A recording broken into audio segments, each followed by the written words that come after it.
रहा आपका? नहीं, पिछले 2 साल से जो हम लोग प्रयास कर रहे हैं कि बिहार में विकल्प के अभाव में यहाँ की एक बड़ी जनमानस को सिर्फ लालू जी के डर से भाजपा और भाजपा के डर से लालू जी को जो वोट देना पड़ता है, उस स्थिति से, उस राजनीतिक बंधुआ मजदूरी से लोगों को आज़ादी मिले, लोग अपने बीच से अच्छे लोगों को चुनकर लाएं। उस दिशा में जो 2 साल पहले प्रयास शुरू किया था, उसका ऐसा समझिए कि पहला पड़ाव है 2 अक्टूबर, जब बिहार के 1 करोड़ लोग एक साथ आकर, पहली बार स्वतंत्र भारत के इतिहास में ऐसा होगा कि 1 करोड़ लोग आकर दल बना रहे हैं। बनाने के बाद लोग इतने लोगों को इकट्ठा कर सकते हैं, लेकिन 1 करोड़ लोग मिलकर दल बनाएं, ऐसा पहली बार। और उसी की तैयारी के सिलसिले में हम लोग 8-9 बड़ी बैठकें कर रहे हैं, जो क्योंकि ये जो 1 करोड़ लोग जुड़े हुए हैं, इस पूरी संरचना को, व्यवस्था को चलाने में कोई 4-4.5 लाख लोग हैं जो पदाधिकारियों के तौर पर आप जिनको मान सकते हैं।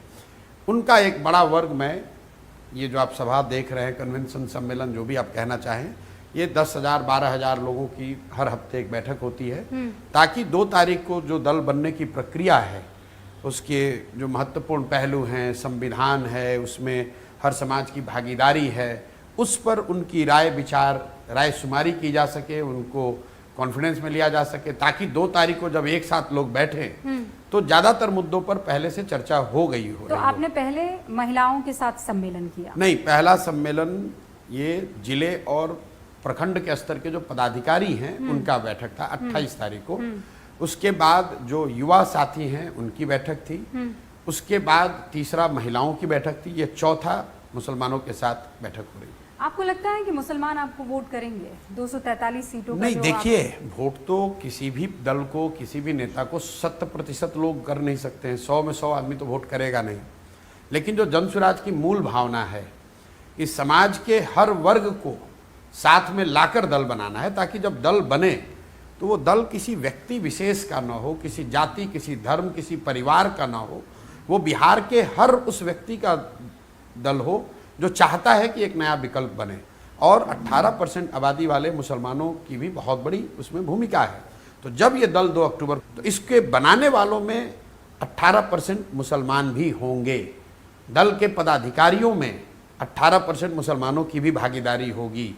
दल के नेतृत्व में भी 18% का नेतृत्व मुसलमानों का होगा। दल से जो लोग टिकट पाएंगे उसमें भी 18% मुसलमानों का होगा। दल से मनोनीत किए जाने वाले लोगों में भी 18% मुसलमान होंगे।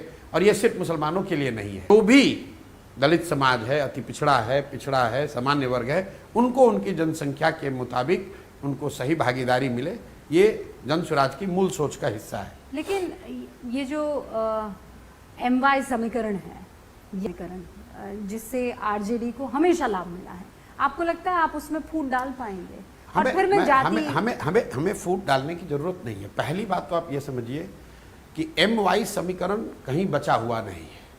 ये तो अब लोगों के, मतलब एक तरीके से ये हिस्ट्री है। MY समीकरण जब सही मायनों में इफेक्टिव था, तब तो लालू जी को या मुलायम सिंह यादव को यूपी बिहार में बहुत बड़ी सफलता मिलती थी। लालू जी को पिछले, अगर लालू जी के आरजेडी के परफॉर्मेंस को आप देखेंगे तो 2014 में उनके 4 या 5 सांसद जीते थे बिहार में, 2019 में 0 और इस बार 4। तो इतने बड़े राज्य में अगर MY समीकरण काम कर रहा है, तो फिर लालू जी की सीटों की संख्या इतनी कम कैसे है? तो फिर जो मुस्लिम समाज है उसमें बहुत बड़ी संख्या में लोग निश्चित तौर पर अभी तक आरजेडी को वोट देते रहे हैं, कहीं इसमें दो मत नहीं है। लेकिन वो वोट आरजेडी का वोट नहीं है, वो वोट भाजपा के डर के खिलाफ है। वो चूंकि सामने से भाजपा होती है, मुसलमानों के पास या समाज के दूसरे कई वर्गों के पास कोई विकल्प नहीं होता है, तो डर के मारे लोग फिर से वही लालू जी को वोट दे देते हैं। यही बात भाजपा के लिए भी लागू होती है। भाजपा को भी जो वोट मिलता है, नीतीश को जो वोट मिलता है बिहार में, उसमें एक बड़ी संख्या ऐसे लोगों की है लालू जी के डर से वोट देता है। अब अगर आप मुसलमानों की स्थिति पर आ जाए, तो बिहार में दलितों के बाद सबसे ज़्यादा गरीब, पिछड़ा अगर कोई है तो मुसलमान है। सबसे ज़्यादा बदहाल, सबसे ज़्यादा फटेहाली जहाँ मुझे पिछले 2 वर्षों में दिखी है, वो मुसलमानों के बीच में दिखी है। और उनमें सबसे ज़्यादा एक तरीके से आप समझ लें तो घबराहट भी है और चिंता भी है, क्योंकि उनको ये दिख रहा है कि उनको कुछ मिल नहीं रहा है। विकास के नज़रिए से, राजनीतिक भागीदारी के नज़रिए से उनको मिला कुछ नहीं, लेकिन उनके पास कोई विकल्प, कोई रास्ता भी नहीं दिख रहा है। पहली बार जनसुराज के तौर पर उनको ऐसा दिख रहा है कि शायद एक कोई ऐसा विकल्प बन रहा है जिसमें उनकी भी भागीदारी हो, जिसमें सिर्फ वो इसलिए न जुड़े क्योंकि उनको भाजपा से डर लग रहा है, तो वो सिर्फ इसलिए न वोट दें कि उनको भाजपा के खिलाफ वोट देना है, बल्कि इसलिए वोट दें क्योंकि ये अच्छी व्यवस्था बनने जा रही है जिसमें उनके और उनके समाज के, उनके बच्चों की भलाई भी हो सके। आपने बड़ी कड़वी बातें की, मुसलमानों के बीच में जाकर उनसे कड़वी बातें की है कि नहीं, मैं तो बोलता ही हूं। आप जो है कैरोसिन की तरह बस जलते रहे हैं, रोशन आपने किसी और के घर को किया नहीं, ये तो मैं देखिए, मैं इस पूरी यात्रा में सिर्फ मुसलमानों के नज़रिए से कड़वी बात नहीं कह रहा हूँ। मुझे तो जो लोग इंटरव्यू करने आते हैं, किसी ने कहा कि इसको तो आपको लताड़ यात्रा कहनी चाहिए, इसमें तो डांट यात्रा कहनी चाहिए कि आप तो जनता को बैठा के डांट रहे हैं। मैं तो लोगों को बता रहा हूँ कि तुम भाई 500 रुपये में वोट बेचोगे तो तुम्हारा विधायक मुखिया ईमानदार कैसे होगा। मैं लोगों को कह रहा हूँ कि तुम अगर मुर्गा भात खाकर वोट दोगे, तुम अगर दारू पीकर वोट दोगे, तुम जाति के नाम पर दे दोगे, मंदिर मस्जिद के नाम पर वोट दे दोगे, तो तुम्हारे बच्चों के लिए रोजगार पढ़ाई नहीं होगा। और मैं लोगों को ये डांट के ही कह रहा हूँ, बहुत कड़े शब्दों में कह रहा हूँ। लेकिन अच्छी बात क्या है या समझने वाली बात क्या है कि इन सारे कड़े शब्दों के बावजूद जो लोग सुनते हैं वो सब ये दुआ करते हैं, आशीर्वाद करते हैं कि नहीं प्रशांत जी आपने बात कड़वी कही है लेकिन बात सही कही है। मैं ये बात क्यों कह पा रहा हूँ, ये बात मैं इसलिए कह पा रहा हूँ क्योंकि समाज भी ये समझता है कि जो बात मैं कह रहा हूँ ये सही बात है।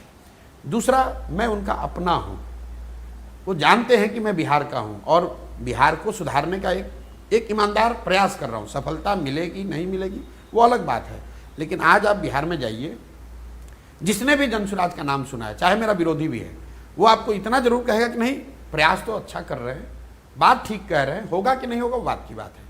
इसलिए लोग कड़वी बात भी सुन रहे हैं। जहाँ तक अब आ जाइए सच्चाई की बात, मैं उनको क्या कह रहा हूँ, मैं तो मुसलमानों को इससे ज़्यादा कह रहा हूँ, किरासन तेल के मुकाबले से अलावा ज़्यादा कह रहा हूँ। मैं मुसलमानों को ये कह रहा हूँ कि आपके धर्म में, आपके दीन में, आपके कौम में जो बातें पैगंबर साहब ने बताई है, आप तो उसको भी नहीं फॉलो कर रहे हो। आपकी बदहाली इसलिए नहीं है कि कांग्रेस ने आपको ठगा, कि लालू जी ने ठगा, कि प्रशांत किशोर बचा देंगे, कि भाजपा आपको डरा रही है। आपकी बदहाली इसलिए है कि आपके यहाँ ये बात पैगंबर साहब ने कही है कि जिस कौम को अपने रहनुमाओं की समझ न हो उसके ऊपर जालिम हुक्मरानों को मुसल्लत कर दिया जाता है। ये हमारे शब्द नहीं है। अब ये चाहे जितना भी कड़वा हो, मैं कह रहा हूँ, लेकिन ये शब्द तो इस्लाम के हैं, ये तो आपके कौम के शब्द हैं।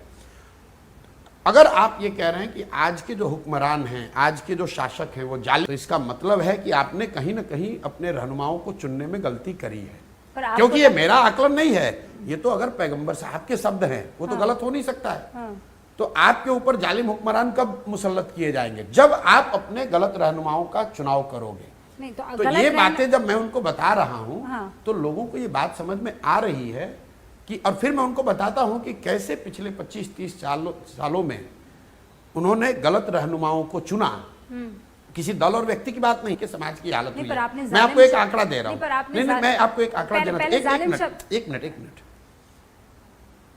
बहुत लोग मुसलमान जनरली पूरे देश में चर्चा करते हैं सच्चर कमेटी की। सच्चर कमेटी की रिपोर्ट आई 2006 में।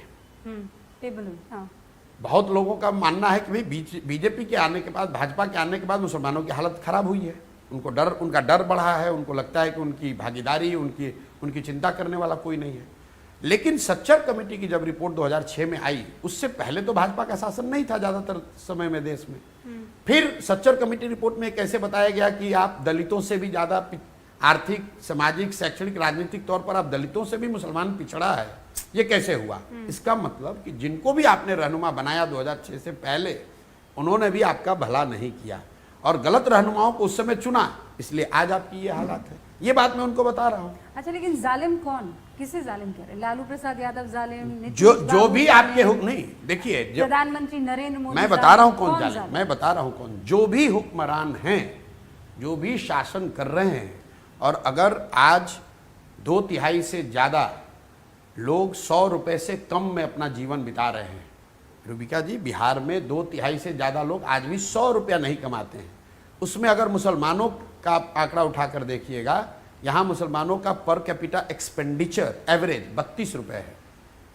तो जो भी हुक्मरान रहे हैं, जिन लोगों ने भी शासन किया है, मुसलमानों के एजुकेशन की स्थिति देख लीजिए, मुसलमानों के किसी गांव में आप चल के देख लीजिए, पूरा बिहार ही गरीब है, पूरा बिहार पिछड़ा हुआ है, सब लोग परेशान हैं। लेकिन उसमें भी जो हम लोग के अनुसूचित जाति समाज के लोग हैं, जो मुसलमान है, जो अति पिछड़ा है, वो तो बहुत पीछे छूट गया है, बहुत पीछे छूट गया है। तो जिन लोगों ने भी शासन किया है, मैं सबको बता रहा हूँ, वो जालिम है। तो प्रशांत किशोर का जन स्वराज पार्टी जो है वो पढ़ाई और नौकरी के लिए आ रही है। नहीं, ये पहली बात तो प्रशांत किशोर की पार्टी नहीं है, पार्टी तो बिहार किसकी के पार्टी? लोग बना रहे हैं। और जो लोग 2 तारीख को इस पार्टी को बनाएंगे, वो इसका नेता चुनेंगे, जो प्रशांत किशोर नहीं हो सकते हैं। क्योंकि प्रशांत किशोर ने पहले दिन से घोषणा की है कि मैं इस दल का नेता ना हूं, ना आगे कभी होऊंगा। इस दल का नेता वो होगा जिसको ये सारे लोग मिलकर चुनेंगे। नहीं, पर प्रशांत जी ये बात कहने में तो अच्छी लगती है, नहीं, ये तो 2 को होगा। नहीं होगा 2 को, ये कहने बयानों के लिए अच्छा। ये तो लेकिन दो इस साल जनस्वराज- से लोग ये कह रहे थे कि अभी तो आप कह रहे हैं, लेकिन बनोगे तो आप ही। हाँ। लेकिन 2 तारीख को, अब तो 2 तारीख में कितना दिन रह गया? तो 2 तारीख को नया नेतृत्व चुनकर आ रहा पर है। मैं प्रशांत किशोर से बात कर रही हूँ, जी। जो अपना एक कदम 10 कदम सोच कर चलता जी। है। यूर अ पॉलिटिकल बिल्कुल सोच के चले। नहीं, मैं सोच के आया तो हूँ। आप एक बगैर चेहरे की पार्टी की कल्पना आप कर लें, ये मैं मानूंगी। बिल्कुल मैं ये सोच के आया हूँ। मैं तो गांव-गांव में जाकर ये बोल रहा हूँ कि मैं उनमें से नहीं हूँ जो सिर्फ आकर लड़ने के लिए लड़ता है। नहीं तो चेहरा- अगर मैं बता रहा हूँ, अगर मैं बिहार में आया हूँ और अपने जीवन के इतने वर्ष सब कुछ, अपना शारीरिक, मानसिक, आर्थिक सब कुछ दांव पर लगाया है। 2.5 साल हो गए। मैं मई 2022 में आया था। बिल्कुल सही। 2.5 बरस हो गए मैं करीब करीब बिहार में ही रहा हूँ। अगर सब कुछ मैंने अपना दांव पर लगाया है, तो ये आप मान कर चलिए कि इस व्यवस्था को बनाने के लिए, इस व्यवस्था से जीत निकालने के लिए और उस व्यवस्था के जरिए बिहार की स्थिति बदलने का पूरा खाका दिमाग में बना कर आए हैं। तो प्रशांत लेकिन वो जो खाका है, वो किसी एक व्यक्ति सेंट्रिक नहीं है। वो खाका इस बात पर है कि बिहार में, उसका मूल बात मैं बता रहा हूँ, कि अगर 100 में 1 आदमी भी अच्छा काबिल बचा है, तो मुझे उसको ढूंढ कर निकालना है। और अगर 100 में 1 आदमी भी अच्छा निकल गया, तो बिहार की जनसंख्या के हिसाब से हमारे पास कम से कम 15 लाख लोग होने चाहिए। इसीलिए मैं गांव-गांव चल रहा हूँ। ठीक है। एक बार जब वो लोग आ गए, 15 लाख लोग, उनके साथ जनमानस आ गया, फिर ये 15 लाख लोग मिलकर ये तय करेंगे कि कौन उनका नेतृत्व करेगा। जन स्वराज एक लाइन में आजादी से पहले जो महात्मा गांधी की कांग्रेस थी, उसको पुनर्जीवित करने का अभियान है। आजादी से पहले कांग्रेस कैसे चलती थी? जिसको भी आजादी की लड़ाई में भागीदारी करनी थी, उस समय की कांग्रेस में जाकर वो ज्वाइन कर लेता था। हाँ, ठीक है। और उसको लगता था कि आजादी की लड़ाई से मैं जुड़ गया। अब हर व्यक्ति अपनी क्षमता के अनुसार कुछ ना कुछ करने लगता था।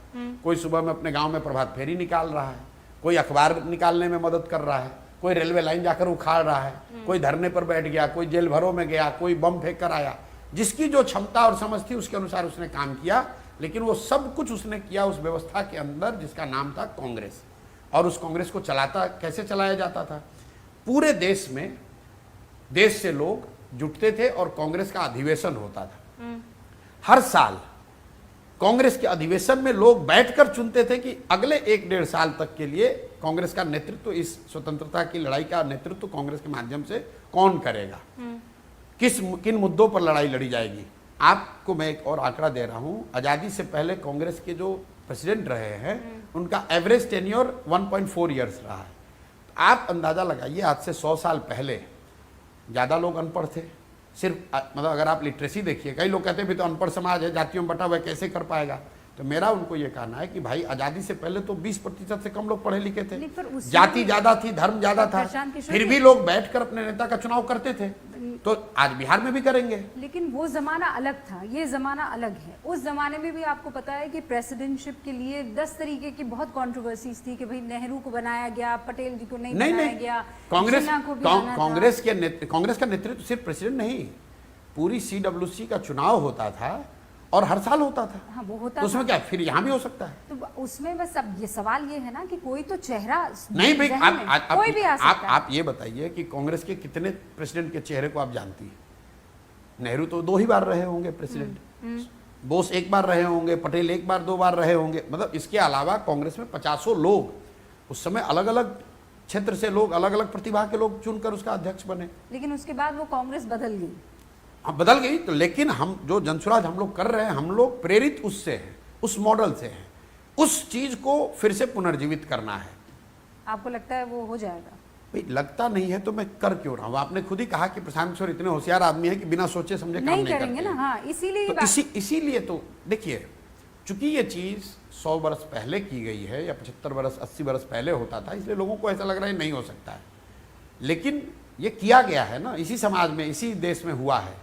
तो अगर उस समय हो सकता था तो आज भी होगा। प्रयास करने की जरूरत अगर है। एकदम मॉडर्न हिसाब से इसको मैं कंपेयर करने की कोशिश करूं, हालांकि ये आप बहुत कड़े लफ्ज़ों में कह चुके हैं कि हमारा आंदोलन से कोई वास्ता नहीं है, हमने आंदोलन करके पार्टी बनाने की विचार हमने किया नहीं, लेकिन आम आदमी पार्टी भी इसी तरीके से आई थी ना। नहीं, आम आदमी पार्टी, ये आपकी पार्टी आम आदमी की देखिए, पार्टी है। आम आदमी पार्टी दो तीन जो फिर आपने देखा क्या? जो मूल फर्क है वो समझिए। पहले तो वो आंदोलन से निकली हुई पार्टी थी, हम लोग आंदोलन से निकले हुए नहीं हैं। जनसुराज आंदोलन से नहीं निकल रहा है, ये समाज के जन जागरण, समाज की जागृति के जरिए निकल रहा है। दूसरा, इसमें कोई ऐसा समूह नहीं है जो ये कह रहा है कि मुझे मालूम है, मैं इसको कर दूंगा, मैं 10 व्यक्ति वो हूं जो सबसे अच्छा हूं, मेरे पास फॉर्मूला है कि कैसे इसको ठीक करना है। मैं अपने हर भाषण में कहता हूं कि एक प्रशांत छोड़ो, अगर 10 प्रशांत किशोर आएगा तब भी स्थिति नहीं सुधरेगी, तुमको सुधरना है। तो ये बिहार के लोग इसको मिलकर बना रहे हैं।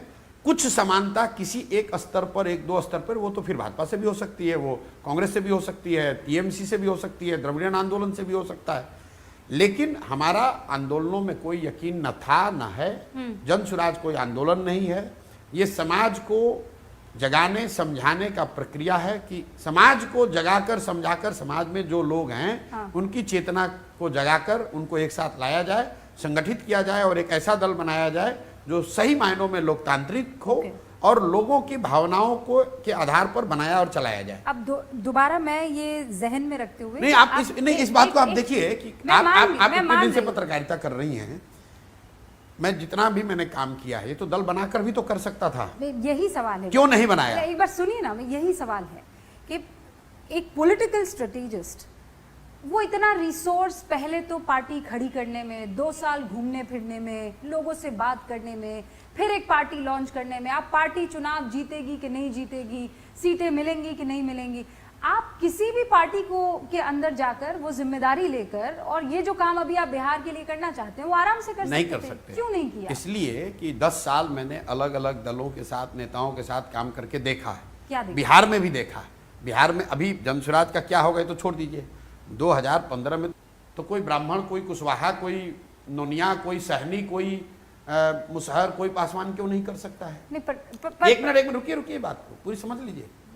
ये जो लोगों ने ये भ्रम फैला रखा है कि अगर आपकी जाति की संख्या नहीं होगी तो आप कैसे चुनाव लड़ोगे, कैसे जीतोगे, तो भाई नीतीश कुमार की जाति की संख्या कितनी है?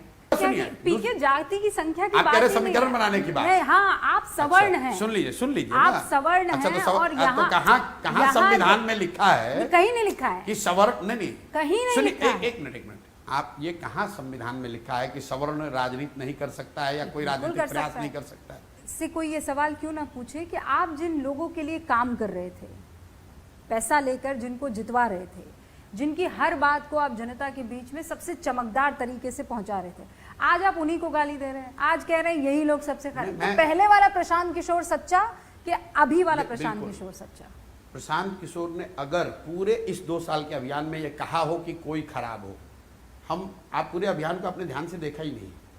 2 साल में मैंने आपको बहुत नजदीक से मैं बता रहा हूँ, आप मेरे सभाओं को जाकर देखिए। मैं कहता हूँ वोट जिसको देना है दो। एक बार नहीं कहता हूँ, 4 बार 5 बार कहता हूँ, वोट जिसको देना है दो, लेकिन वोट अपने बच्चों के पढ़ाई रोजगार के लिए दो। पूरा अभियान ही बस उतना ही है।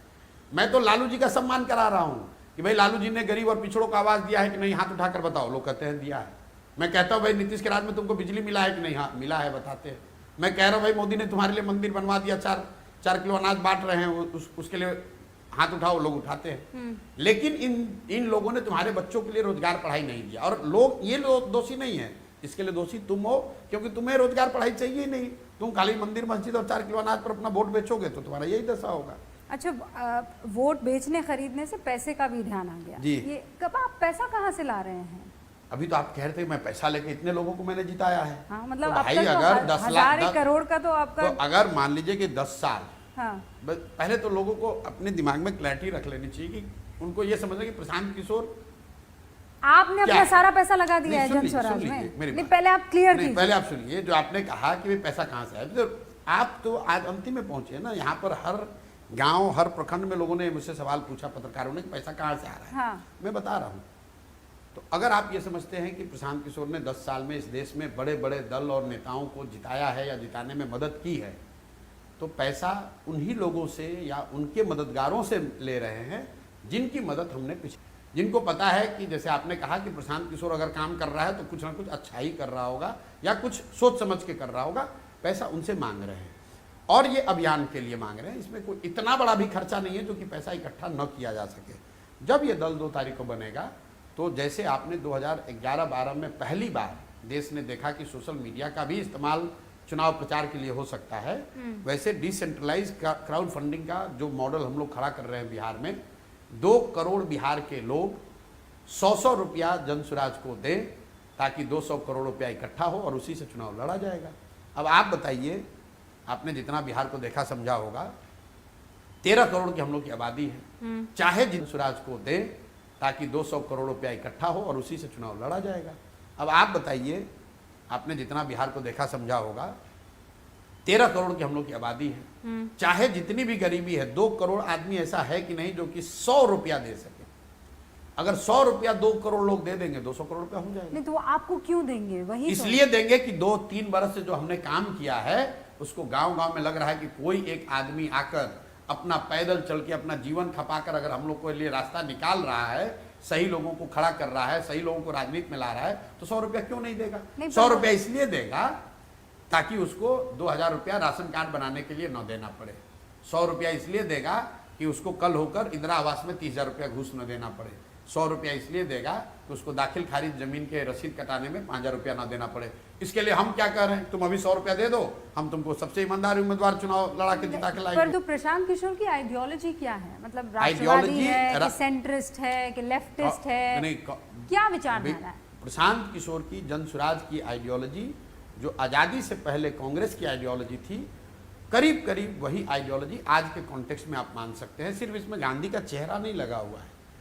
जो बातें भी Congress stood for in ideological terms before independence, we stand for, by and large we stand for that. लेकिन चाहे वो ग्राम स्वराज की बात हो, वो समाजवाद की बात हो, समानता की बात हो, इक्वालिटी की बात हो, अंग्रेजी में अगर कहें तो लेफ्ट ऑफ सेंटर की पोजिशनिंग हो, मूलतः उसी बात को फिर से पुनर्जीवित करने, सिर्फ पुनर्जीवित करना ऑर्गेनाइजेशनल बात नहीं है, उस विचारधारा को पुनर्जीवित करने की बात है जिसमें लोकतंत्र, समानता, समाजवाद, ग्राम की प्रधानता, उस चीज को फिर से पुनर्जीवित कर रहे हैं। पर ये सारे इंग्रेडिएंट्स तो आपके पास मौजूद थे। कांग्रेस से आपकी बातचीत भी चल रही तो कांग्रेस नहीं तैयार हुई ना। कांग्रेस से बातचीत मेरी हुई, 1 साल उनके साथ बैठ के बात करी, सब उनको बताया, उनको अच्छा भी लगा।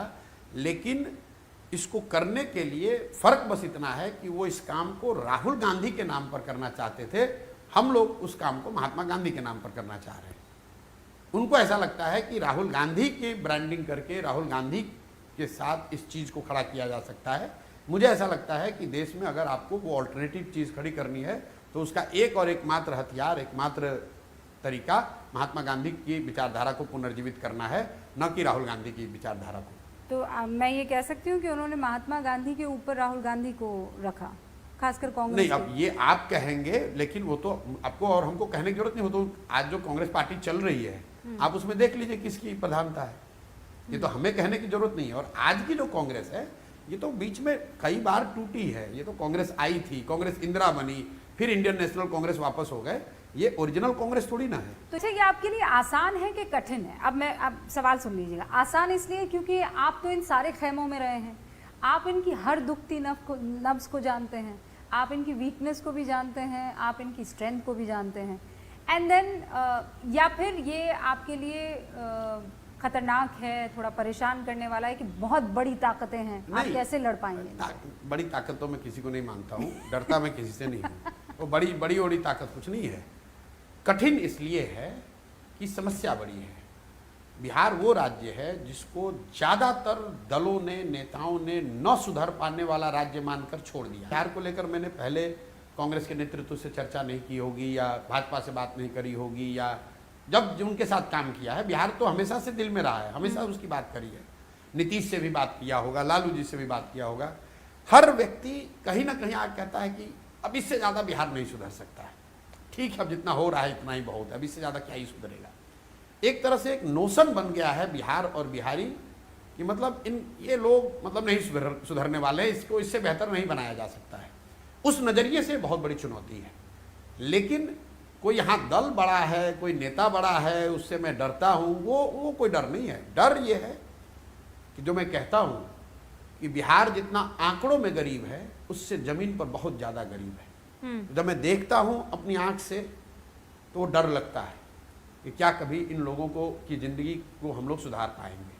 इतना पीछे छूट गए हैं, कैसे आगे जाएंगे, वो डर है। इतने बच्चों की पढ़ाई की व्यवस्था कैसे होगी, वो डर है।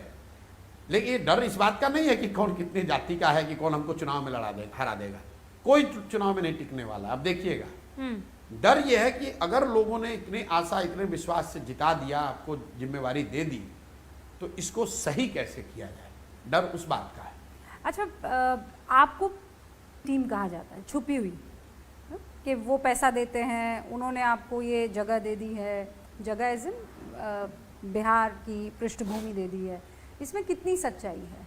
देखिए ऐसा है कि ये कौन लोग कह रहे हैं, ये कहने वाले लोग हैं राजद वाले। हाँ। क्यों कह रहे हैं?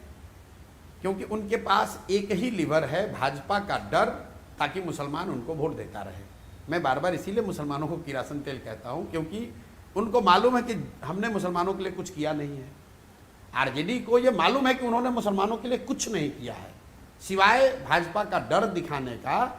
मुसलमानों के लिए आरजेडी ने कुछ नहीं किया है, ना विकास के तौर पर, ना राजनीतिक भागीदारी के तौर पर, ना भाजपा को हराने के तौर पर, कुछ नहीं किया। वो भाजपा को हरा भी नहीं पाए, लेकिन डर एक मुसलमानों को के मन में बैठा दिया।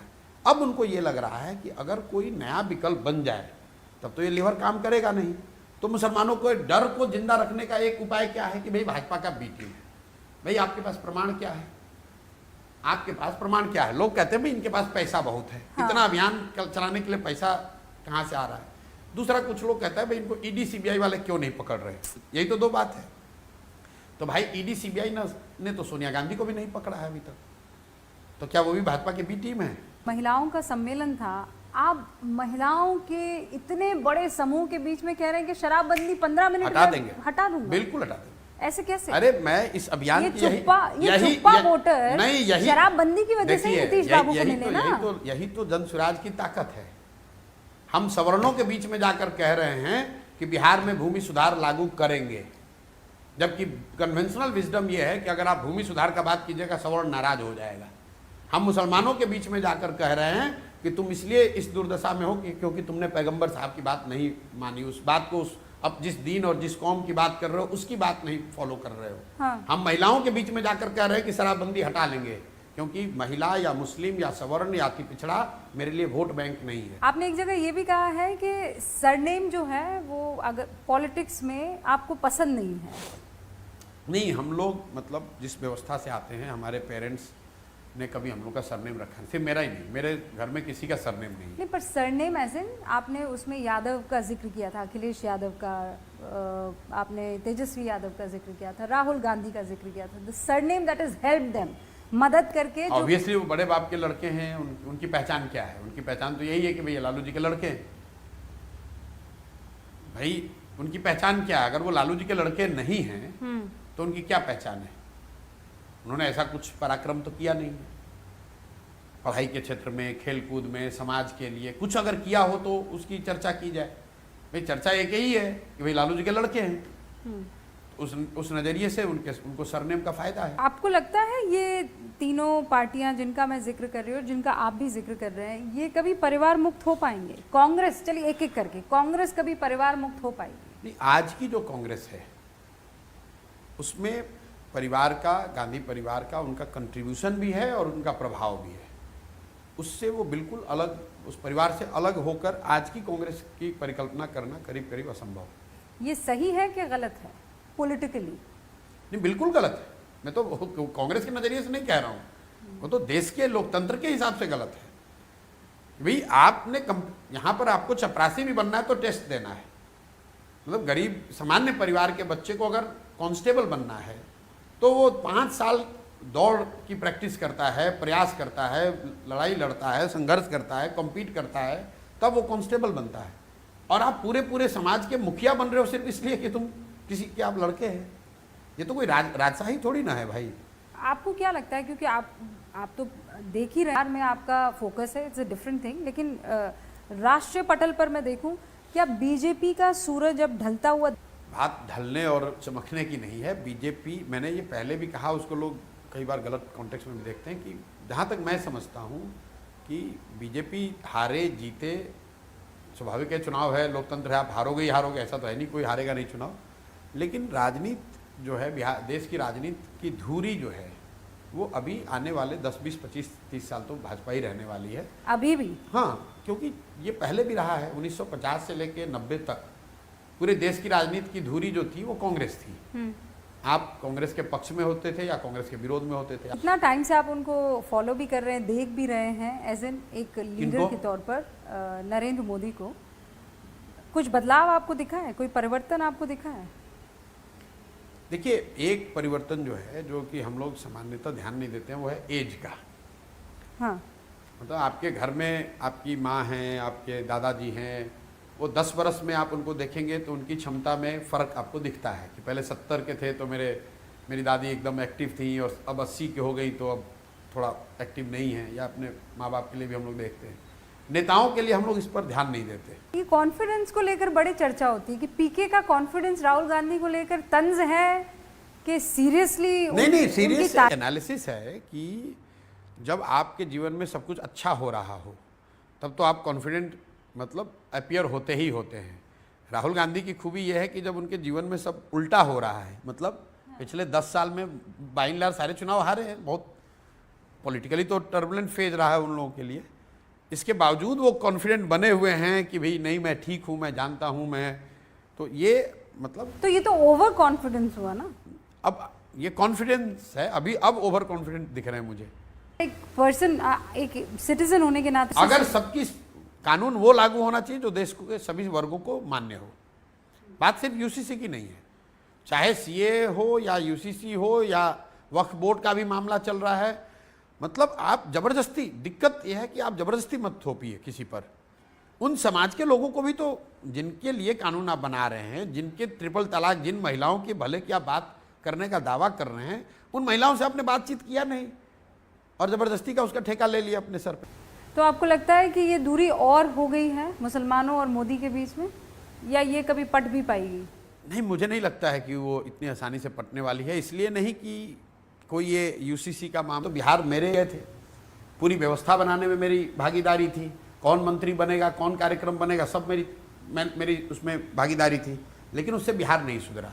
तो मेरा जो अपना 20 साल का अनुभव है प्रोफेशनल, वो सारा अनुभव समेट कर मैंने इसकी परिकल्पना की है कि कोई तो रास्ता होगा जिससे बिहार को सुधारा जा सकता है। बिहार जो देश का सबसे गरीब और पिछड़ा राज्य है, वो इतने आसानी से कोई आकर सुधार दे, ऐसा बात नहीं है। ये किसी एक व्यक्ति, एक विचारधारा, एक दल के बात की बात नहीं है। हर विचारधारा, हर व्यक्ति, हर दल ने प्रयास कर लिया है। अगर इसको सुधारना है तो कहीं ना कहीं बिहार के समाज को सुधारना होगा। और इसीलिए ये पूरी चीज गांधी की सोच से प्रेरित है। गांधी जी के जो टूल्स है, जो उनकी प्रेरणा है, जो उनके बताए हुए रास्ते हैं, उससे उसको आज के तारीख में कॉन्टेक्चुअलाइज करके टू एन एक्सटेंट पॉसिबल उसी के आधार पर इसको बनाने का प्रयास किया तो जा रहा है। ऐसे में एक सवाल ये उठता है, कहीं ऐसा तो नहीं है कि ठीक है, बिहार को क्यों आप बेहतर नहीं करना चाहोगे? आप यहीं की पैदाइश हो, इसी मिट्टी के बने हुए हो, यहीं के सरकारी स्कूल में पढ़े भी हो, आपको वो पावर नहीं मिल रहा था जो आप चाहते थे। आप नंबर 1, नंबर 2 वाली स्थिति जो आप चाहते थे, आप देखिए, और इसीलिए आपने एक नया पार्टी लॉन्च जिन लोगों ने 2015 में मुझे देखा है यहाँ बिहार में, जो बिहार की राजनीति को फॉलो करते हैं, उनको आप जाकर पूछ लीजिए कि मेरे से ज़्यादा पावरफुल कोई नहीं था यहाँ। तो फिर आपको निष्कासित कर दिया। नहीं, वो तो 18-19 की बात आप बता रहे हैं। मैं अब दो चीज़ को लोग मिक्स कर देते हैं। जब मैं यहाँ 15 में आया था महागठबंधन का कैंपेन करने, तब मैं किसी दल में नहीं था कि कोई मुझे निष्कासित कर देगा। पूरे बिहार सरकार का जो कार्यक्रम 7 निश्चय है वो हम लोगों ने बनाया है। हाँ। That was like 60% of developmental budget of Bihar was tied up to this 7 point programmes. लेकिन उसका इम्प्लीमेंटेशन नहीं हुआ। प्रोग्राम तो ठीक बना, इम्प्लीमेंटेशन नहीं हुआ। और फिर हमने भी उसको सीखा, समझा, अनुभव किया कि सिर्फ मुख्यमंत्री बदलने से, सिर्फ विधायक बदलने से बिहार में व्यवस्था नहीं बदल सकती है। लेकिन बिहार, आप माने कि ना माने, जातिवाद यहाँ हमेशा सत्ता में काबिज रहा है। और सिर्फ यहीं की बात नहीं है, मैं कह रही हूँ पैन इंडिया आप कहीं भी चले जाइए, किसी भी राज्य में चले जाइए, वहाँ जातियों की बातचीत हो ही जाती है। मंडल, कमंडल, कोयरी, कुर्मी, अति पिछड़ा, MY, इन सब के बीच पांडे जी के बेटे क्या कर लेंगे? पहली बात तो आपने अच्छा किया कि माना कि सिर्फ जाति बिहार में नहीं है। देखिए, जाति समाज की एक बड़ी सच्चाई है, पूरे देश में है। और अगर आप राजनीतिक जीवन में कुछ करना चाहते हैं तो आपको समाज के अन्य विषयों के तरह जाति की भी समझ होनी चाहिए। बिना जाति के समझ के आप राजनीति नहीं कर सकते हैं। लेकिन जातियों को समझना, समझ के उसको, उसका राजनीतिक समायोजन करना एक बात है, और जाति की राजनीति करना वो दूसरी बात है। दूसरा जो इम्पोर्टेंट सवाल पूछा जाना चाहिए वो ये है कि क्या बिहार में जातियों की भूमिका उत्तर प्रदेश या कर्नाटक या गुजरात या आंध्रा से ज़्यादा है या कम है? मेरा ऐसा मानना है कि ऐसा नहीं है। यहाँ पर ज़्यादा नहीं है। जितना जातियों का प्रभाव उत्तर प्रदेश में है, गुजरात, तमिलनाडु में है, उतना बिहार में पूरे भी है। हिंदुस्तान एक में। मिनट, अब लोग कहेंगे नहीं ये तो भैया ऐसा नहीं है। तो आप ये बताइए, बिहार में भाजपा को वोट पड़ा है? भाजपा को नहीं वोट पड़ा है, लोग बताएंगे कि मोदी जी के नाम पर वोट पड़ा है। तो मोदी जी के जाति के आपने बहुत सब अभी गिनाए, कोयरी, कुर्मी, अति पिछड़ा, जितना आपको याद आया। तो ये मुझे बताइए कि मोदी जी के जाति के कितने लोग बिहार में रहते हैं? और अगर मोदी जी के जाति के लोग बिहार में रहते नहीं हैं और आप कह रहे हैं कि बिहार का हर आदमी जाति पर ही वोट दे रहा है, तो मोदी जी को वोट दिया किसने? ये बता दीजिए आप मुझे। आपने मुझे कहा पांडे जी के लड़के, तो नीतीश कुमार तो जिस समाज से आते हैं उसको यहाँ पर कुर्मी कहा जाता है। तो कुर्मी समाज की संख्या बिहार में कितनी ज्यादा है? अगर आप सिर्फ नंबर के हिसाब से देखिए, उन लोगों ने, हमारा कोई जातियों में यकीन नहीं है, मेरा नाम में पांडे नाम नहीं है, लेकिन लोग राजनीति के लिए ऐसा चला रहे हैं, जो जाति की राजनीति करते हैं वो कहते हैं। तो अगर आप ब्राह्मणों की संख्या जोड़ें तो कुर्मियों से ज्यादा है बिहार में। तो अगर कोई कुर्मी समाज का आदमी बिहार को लीड कर सकता है, तो कोई ब्राह्मण, कोई कुशवाहा, कोई नोनिया, कोई सहनी, कोई मुसहर, कोई पासवान क्यों नहीं कर सकता है? नहीं, एक मिनट रुकिए बात को पूरी समझ लीजिए। ये जो लोगों ने ये भ्रम फैला रखा है कि अगर आपकी जाति की संख्या नहीं होगी तो आप कैसे चुनाव लड़ोगे, कैसे जीतोगे? तो भाई नीतीश कुमार की जाति की संख्या कितनी है? लॉजिकल लड़ाई है। और कहीं ना कहीं भाजपा भी ये दूरी को रखना ही चाहती है। ऐसा नहीं है कि उनको पता नहीं है। वो भाजपा भी ये दूरी बना के रखना चाहती है, क्योंकि उनको हिंदुओं को बताना है कि हम इनके विरोध में, हिंदुओं के उस सेक्शन को वो अपीज कर रहे हैं जो कि एंटी मुस्लिम बात सुनना चाहता है या एंटी मुस्लिम बात करना चाहता है।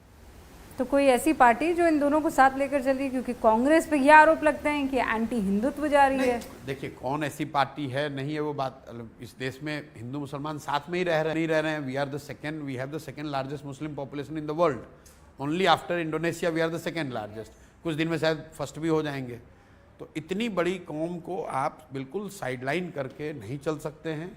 आप कांग्रेस हैं, भाजपा हैं, कोई भी हैं, आपको दोनों को मिलाकर चलना ही पड़ेगा। वैचारिक खींचतान लड़ाई तो चलती रहती है, लेकिन मुझे ऐसा लगता है कि मुसलमानों को ये थोड़ा जरूर भय है, इस सरकार को लेकर मुस्लिम समाज में भय है। और उसके लिए वो भय क्यों है, इस पर विवाद करने के बजाय सरकार को इसका संज्ञान लेना चाहिए। चूंकि आप सत्ता में हैं, आप पावर में हैं, आप ऊपर हैं, तो आपको वो extra, you have to take that extra step to give confidence to the community कि आपकी भी उतनी ही सरकार है, आपका भी देश उतना ही है, आपके भले की भी उतनी ही बात सोची जा रही है जितने समाज के अन्य वर्गों। तो वो जो ये कहते हैं कि सारी कल्याणकारी योजनाएं अगर अब्दुल के घर पहुंच रही है या ये कहिए आनंद के घर पहुंच रही है, तो अब्दुल के घर भी वो ठीक है। मुसलमान को उससे ऑब्जेक्शन नहीं है। मुसलमानों को ऑब्जेक्शन इस पर है कि जब आप वक्फ बोर्ड पर अमेंडमेंट करते हो तो उनको कॉन्फिडेंस में नहीं लेते हो।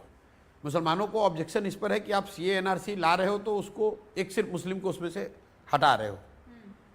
मतलब CAA NRC का आप कानून लाते, लेकिन उसमें सिर्फ मुस्लिम कुछ हटा दिया वो गलत है ना। क्योंकि पड़ोसी मुल्क जहाँ से ला रहे हैं वो सारे के सारे भाई मुस्लिम फिर हैं। तो इनफैक्ट इस्लामिक कंट्रीज हैं। नहीं तो इसलिए वो जब कोई मुस्लिम समाज का आदमी लिंच किया जाता है और उस पर आप स्टेटमेंट नहीं देते हो तब मुसलमानों को दिक्कत है, उससे दिक्कत है। ऐसा नहीं है कि पीछे के राज्यों में कभी मुसलमानों के साथ कोई गलती नहीं हुई है, नहीं, लेकिन खाना पूर्ति के लिए ही सही, कम से कम सरकार में होने के नाते आपको बोलना तो है। जब सरकार उस पर बोलती नहीं है या जो लोग इस तरह का काम कर रहे हैं वो दिखते हैं सरकार के बड़े नेताओं के साथ, तो फिर समाज का डरना या उसका शक करना वो लाजमी है। वो ये कहते हैं विनेबिलिटी है नहीं, देखिए काम कितना भी कर लीजिए वोट मिलता नहीं वो है। ठीक बात है, लेकिन देखिए वोट तो किसी भी पार्टी किसी दल को 100% तो मिल नहीं सकता है। जिस कांग्रेस ने इस देश को आज़ाद कराया या आज़ाद कराने का दावा करते हैं वो भी जब चुनाव हुआ उनको 100% वोट तो मिला नहीं। तो जब आप चुनाव लड़ते हैं तो you get vote of a section of society, but when you are in the power, when you rule for the whole, not for the parts. और इसी बात को तो वाजपेयी जी ने कहा, भाजपा के नेता ही नहीं कहा कि भाई राजा के लिए प्रजा के बीच में कोई भेदभाव नहीं हो सकता है। राजधर्म की जो बात वो एक लाइन अभी तक बताई चलाई जाती है, यही तो कहा कि भाई राजा के लिए प्रजा प्रजा में भेद नहीं हो सकता है। जब राजा चुना जा रहा है तो स्वाभाविक है कोई आपके पक्ष में होगा, कोई विपक्ष में होगा, हर आदमी तो आपके पीछे नहीं होगा। लेकिन एक बार जब आप राजा चुन लिए गए तो फिर आपकी जिम्मेवारी है कि समाज के हर वर्ग को साथ लेकर चलिए। तो प्रशांत किशोर समाज के हर वर्ग को साथ लेकर चले। नहीं, हम तो राजा नहीं हैं, लेकिन हम लोग तो जो अभी प्रयास कर रहे हैं उसमें प्रयास तो ये है कि सबको तो 10 साल आप राजा नहीं है, आने वाले कई दशकों में जन स्वराज की जो व्यवस्था बन रही है जिसमें हमारी भूमिका है, ये मैं आपको बिल्कुल आश्वस्त कर सकता हूं कि उसमें समाज के सभी वर्गों के साथ जहां तक हो सके न्याय और उनको साथ लेकर चलने का प्रयास होगा ही होगा। नहीं, पर प्रशांत किशोर कभी संसद में होंगे कि नहीं होंगे? नहीं, कभी विधानसभा में होंगे कि नहीं मैंने होंगे? 2017-18 में ये कहा था कि मैं संसद में नहीं जाऊंगा 10 साल बिहार में, मैंने कहा है। उसके बाद जाएंगे तो 28-29 तक तो मैं, ऐसा तो है नहीं कि मुझे संसद में भेजने वाले लोग नहीं, बहुत लोग भेजना चाहते हैं। हाँ, पर दिखेंगे आप नहीं, एक्टिव रोल में, एक्टिव मैं बिहार में ही देखूंगा। तो यहाँ की विधानसभा में दिख जाएंगे। विधानसभा में अगर सब लोग मिलकर तय करेंगे लड़ना है तो लड़ेंगे। अगर सब लोग मिलके ये जिम्मेवारी देते हैं कि भाई आपको ये विधानसभा ये सीट लड़नी है तो लड़ेंगे। ये इस बार के 200 हाँ, अगर सब लोग कहेगा तो लड़ेंगे, क्यों नहीं लड़ेंगे, लड़ने में क्या है भाई। जब 243 लड़ने की तैयारी है तो सीट कौन सी होगी? जो भी लोग मिलकर तय करेंगे, सब लोग मिलकर तय करेगा। राघोपुर लड़ना है तो राघोपुर लड़ेंगे। वो आपके दिल के करीब है या नहीं, ये नाम आपने ऐसे ही ले लिया? नहीं, राघोपुर मतलब तेजस्वी यादव की सीट है। हाँ, बिल्कुल। तो अगर सबने कहा कि भाई जन स्वराज परिवार की ओर से आपको ही लड़ना है राघोपुर, तो लड़ेंगे, कोई दिक्कत नहीं। तो ये खुले तौर पर चुनौती है। बिल्कुल भाई, जो भी दल तय कर देगा, हम चुनौती क्या पूरे बिहार में ही ठोक के चुनौती दे रहे, कोई राघोपुर क्या बात है। तो इस बार के चुनाव बड़े दिलचस्प होंगे। नहीं, दिलचस्प इसलिए होने वाले हैं कि बिहार से आपको वो व्यवस्था दिखेगी, उस राजनीतिक व्यवस्था का जन्म और उदय होता हुआ दिखेगा जो शायद चुनाव के रिजल्ट आने तक लोग स्वीकार करने को तैयार न होंगे कि नहीं ये तो हो नहीं सकता है, लेकिन वो होगा। आपको हमारी तरफ से खूब सारी शुभकामनाएं। बहुत बहुत धन्यवाद। बहुत बहुत धन्यवाद। Thank you. तो ये थे प्रशांत किशोर, हर मुद्दे पर दिल खोलकर, जी खोलकर अपनी बात रखी है और तैयार है बिहार की इस सरजमी पर पॉलिटिकल शुरुआत के लिए।